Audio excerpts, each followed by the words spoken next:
Today I'm taking my first listen at Picaresque Hero by Anno, which is the new opening for Trigun Stargaze, which is not a name I thought I would see in 2026, but I'm here because I love Anno's work. So we're going to take a listen, and for context, I'm going to be looking at this through my personal lens as a music producer, but also a lifelong fan of anime and Japanese music, so make of that what you will, but I hope that we learn something from this experience. I've seen a lot of people kind of flipping out about this online, so let's see if the hype is real.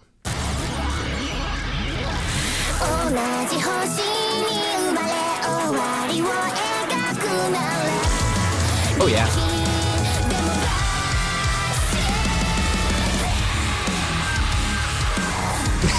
Okay.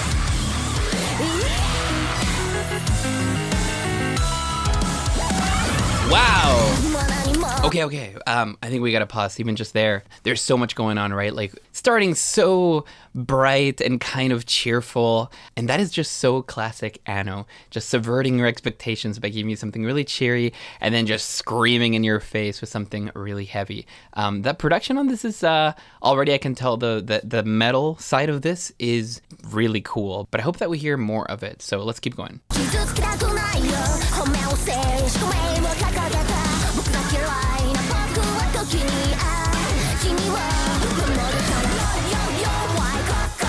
Whoa.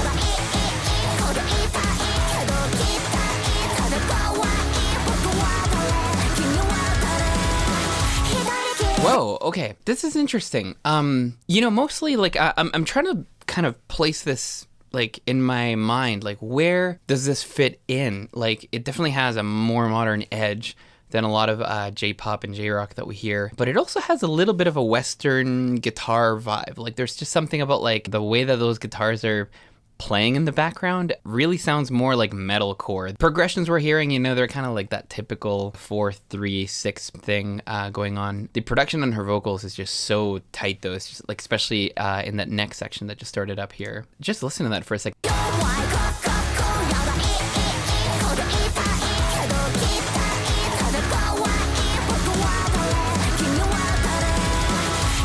Wow, so we're getting a lot of choppy vocals pretty early on, and actually in a part of the song that is very lyrical, but just really hammering out those rhythms. I don't know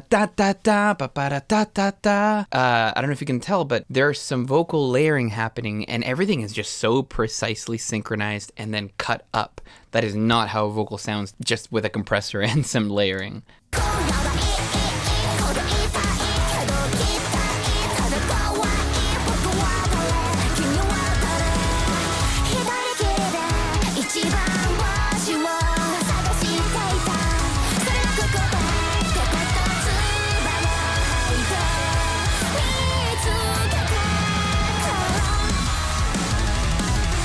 Yo, this is crazy. Sorry, the video is really fun as well, but wow, I might have to sit down and do a breakdown of this at some point. Now, in case you love deep dives on the more technical side of things, such as writing, production, or even mixing, make sure you subscribe because I have a lot more coming on topics like that around more songs just like this one. I really am hearing like this marriage between a little bit more of a Western metalcore vibe on those guitars, and then still throughout the arrangement we're getting flavors of the more traditional Japanese chord progressions. In fact, I mean, right there at the end we heard that classic, it's the minor 4. I'm just going to play it here for you so you can hear that. The guitars and the whole instrumental, they're kind of droning on the 4 chord. It, in this case, is the A major chord. Okay, and then it switches into the A minor chord.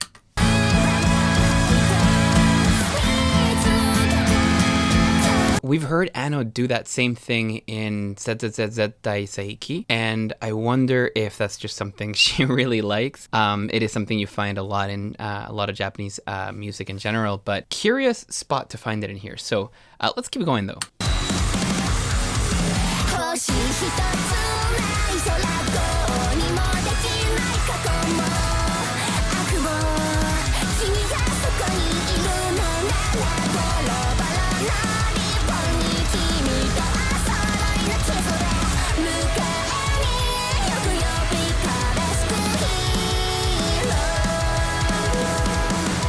Okay, pause.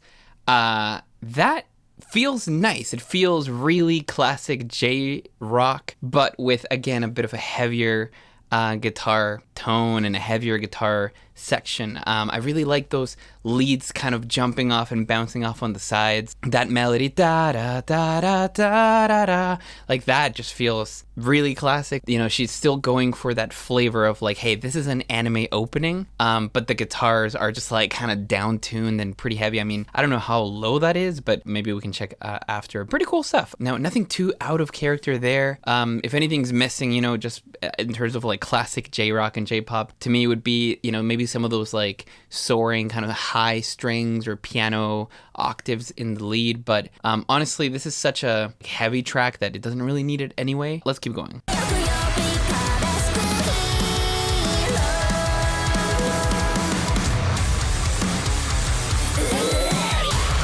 Whoa.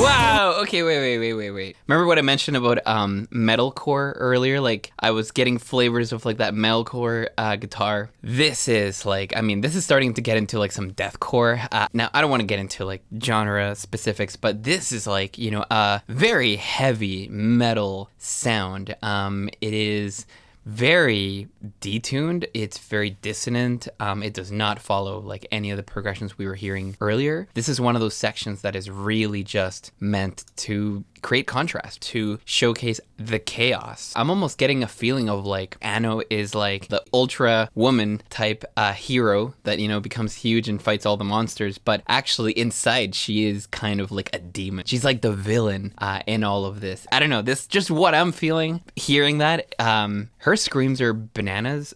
There is a lot of layering, you know, with screaming and all that stuff. There's a lot of tricks you can do to make the screams sound more intense than they are, but it is insane. I think her technique has improved a lot. Love it.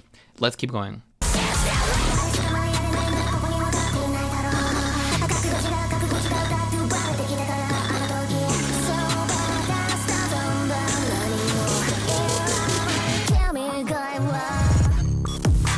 What? Okay, hold on. Okay, wow, sorry, there's so many thoughts. So far in this track, we have been invited into a very heavy guitar world. We haven't heard a lot of synths, just a lot of vocals and screaming and singing. And then now we are in this kind of like, you know, arcade kind of electronic section with some ambience and some really trappy like snares. Those kicks are really nice, like the electronic kicks that we're getting. Doing this kind of hybrid sound where you can master the heavy side of things with those breakdowns and those guitars, but you can also do the electronic part of it really well and somehow seamlessly blend that. That's difficult. I think they've done a really good job with the, you know, kind of tricking the ear and creating really good contrast between the sections. This new section, like, this is a really cool minimal bass. It's an electronic breakdown. What the heck?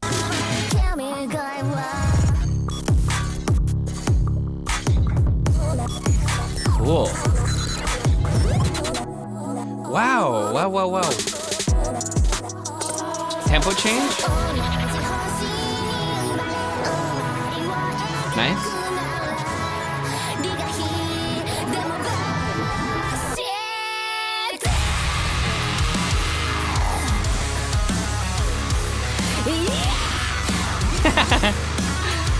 Cool.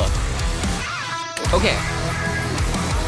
Here's what I like, you know, thematically with the music video. You know, this is kind of the first time we are seeing her in the, you know, giant Ano fighting form while screaming. And I don't know, that kind of tells you a little bit about like the development thematically of the music, the melody, like the personality of her voice, kind of changing roles throughout the song. That's really cool. I also find it curious how this whole breakdown section in the middle has been very electronic, still following a lot of the same chord progressions. You know, little variations here and there, but a lot more electronic, and then it goes back into this rock world. Again, the mixing on this is impeccable. We're gonna have to look at the credits for this.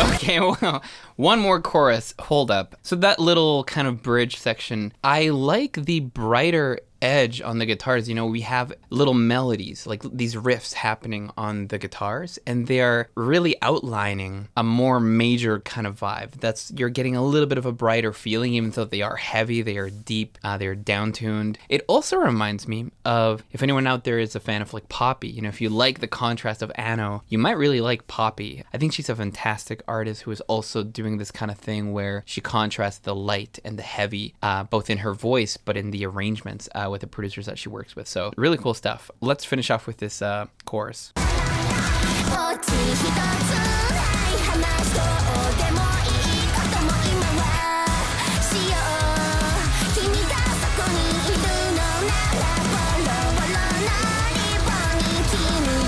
Ooh.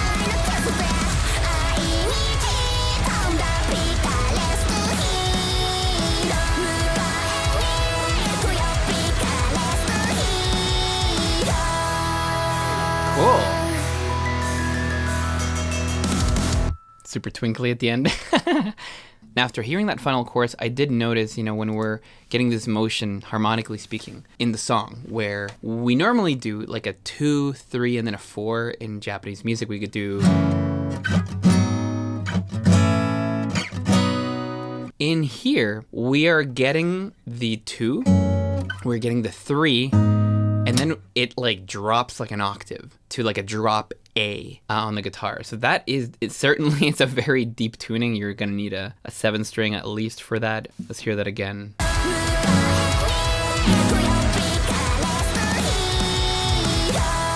Yeah. Cool. It just ends on the major as well, on the 1. I just want to make sure we go through the ending. We didn't miss anything here. Aww. Very cute. Now, before we finish with this song, I was taking a quick look at the credits. The singer, of course, we have Ano. And then the writer and production for the music, we have Dai Dai from Pale Dusk, which is quite interesting. Maybe the name rings a bell, but Dai Dai has done work with a bunch of different people. In fact, if we search Dai Dai from Pale Dusk, Daisuke Ehara. Now, while I'm not so familiar with his band Pale Dusk, which I should probably check out, I do know some of his collaborations that he's done, namely Bring Me the Horizon, of course, Ano, and you may see some other names on here, or even just faces that you recognize. I am going to have to take a look at his band and see what else he's been working on, but I think the production is fantastic. I love what he's doing, especially in how he is combining these more like metalcore sounds with Japanese chord progressions, Japanese melodies, even the arrangement in some way. I think he's doing a really cool job in overlapping those and creating something fresh. This is cool. I hope that they do more. And I'm going to leave it there for this video, but what do you think? Let me know in the comments if you like the song, if you're a fan of Ano, or if you even just have some other suggestions for songs that I should check out that might not be on my radar already. And of course, if you enjoyed this, give it a thumbs up, subscribe for more, and check out some of my links in the description so you can check out some of my work, but also so you can learn music production with me if you like this kind of stuff. Hope to see you in the next one. Peace.